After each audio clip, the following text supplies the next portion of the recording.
2021 ജൂലൈയിൽ സമ്പൂർണ്ണ ഡിജിറ്റൽ മണ്ഡലമായി പ്രഖ്യാപിക്കപ്പെടുന്ന നിയോജകമണ്ഡലം നെടുമങ്ങാട്.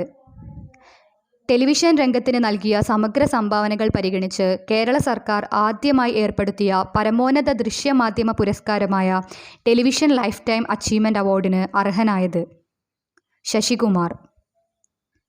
IIT ഹൈദരാബാദ് വികസിപ്പിച്ച ഇന്ത്യയിലെ ആദ്യ rapid electronic COVID-19 RNA test kit Covihome.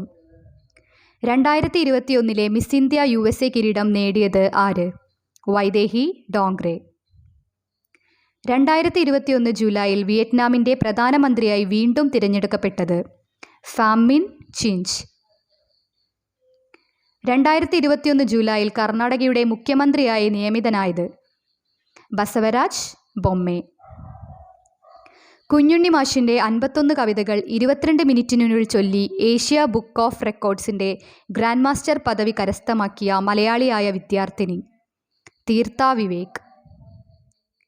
2021 Toronto international film ഫെസ്റ്റിവലിലേക്ക് തിരഞ്ഞെടുക്കപ്പെട്ട മലയാള ചലച്ചിത്രം പക.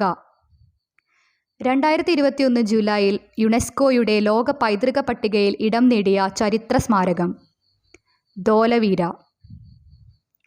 2021 ജൂലൈയിൽ 24 മണിക്കൂറും ടാപ്പിൽ നിന്ന് ശുദ്ധമായ ജലം ലഭ്യമാകുന്നതിനായി സുജൽ അഥവാ ഡ്രിങ്ക് ഫ്രം ടാപ്പ് എന്ന പദ്ധതി ആരംഭിച്ച ആദ്യ ഇന്ത്യൻ നഗരം പുരി. സംസ്ഥാന സ്ത്രീധന നിരോധന അവബോധന ദിനം നവംബർ 26.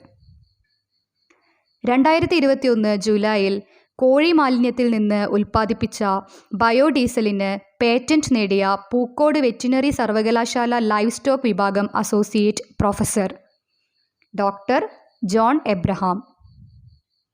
ബംഗ്ലാദേശ് സർക്കാർ ഫേസ്ബുക്കിന് പകരമായി പുറത്തിറക്കുന്ന സോഷ്യൽ മീഡിയ പ്ലാറ്റ്ഫോം ജൊഗാജോഗ്. 2021 ജൂലൈയിൽ ലോകത്തിലെ ആദ്യ 3D പ്രിൻറ്റഡ് സ്റ്റീൽ ബ്രിഡ്ജ് നിലവിൽ വന്നത് ആംസ്റ്റർഡാം.